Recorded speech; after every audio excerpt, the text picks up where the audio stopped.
बागेश्वर धाम सरकार के जो शास्त्री धीरेन्द्र शास्त्री जी हैं, उन्होंने क्या कहा है और किस मामले को लेकर बहुत बड़ा विवाद छिड़ा है पूरे देश में, किस मामले को लेकर के उनका पूरे देश में उनका विरोध किया जा रहा है कुछ लोगों के वजह से, वो थोड़ा सा आप लोग ध्यान के पहले उस वीडियो को देख लीजिए कि धीरेन्द्र शास्त्री जी ने कहा क्या है। पहले उस वीडियो को आप लोग देखिए।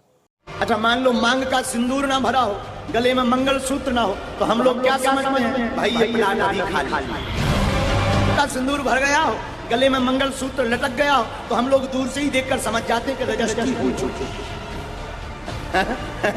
जैसा कि आप लोगों ने सुना कि धीरेन्द्र शास्त्री जी ने क्या कहा।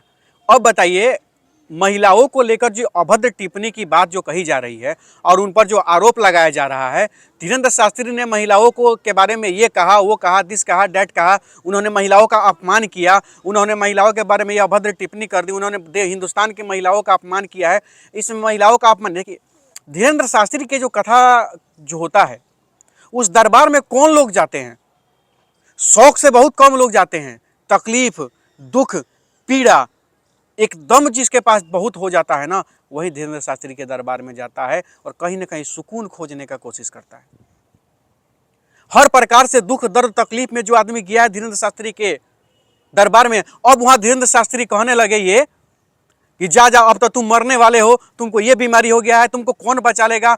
हई बीमारी से फलानवा मर गया था, हौ बीमारी से चिलानवा मर गया था, होने से होकर रहती हो गया था, होने उसका परिवार बर्बाद हो गया, होने उसका परिवार लूट गया, होने उसका परिवार बर्बाद हो गया। अगर इन तमाम चीज़ की चर्चा अगर धीरेन्द्र शास्त्री करने लगेंगे तो एक तो दुख दर्द, उसका पीड़ा, ऊपर से धीरेन्द्र शास्त्री जी का यह बात, निश्चित रूप से कहीं ना कहीं से वो और उसका पीड़ा दुगुना बढ़ जाएगा, चरगुना बढ़ जाएगा।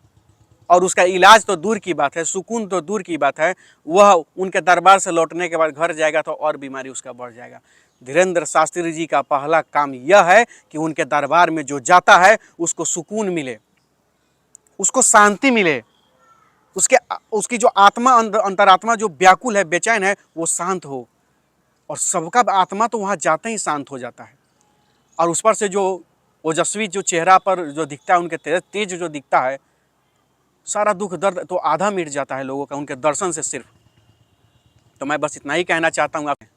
तो धीरेन्द्र शास्त्री का दरबार सुकून, इसमें उन्होंने कहा है कि जिस महिला के मांग में सिंदूर और गले में मंगलसूत्र ना हो, समझो कि प्लॉट खाली है।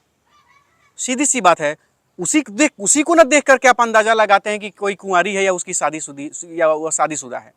या उन्होंने कहा कि मान लो कि किसी के गले में अगर मंगलसूत्र है, मांग में सिंदूर, तो समझो कि इस प्लॉट की रजिस्ट्री हो गई है। वो जानते तो शादीशुदा भी कह सकते थे, कंवारा भी कह सकते थे, या कुंवारी भी कह सकते थे। लेकिन उन्होंने क्या कहा, एक मजाकिया अंदाज में उन्होंने इस चीज को प्रस्तुत करने का काम किया, जिससे पूरा पंडाल हंसने लगा।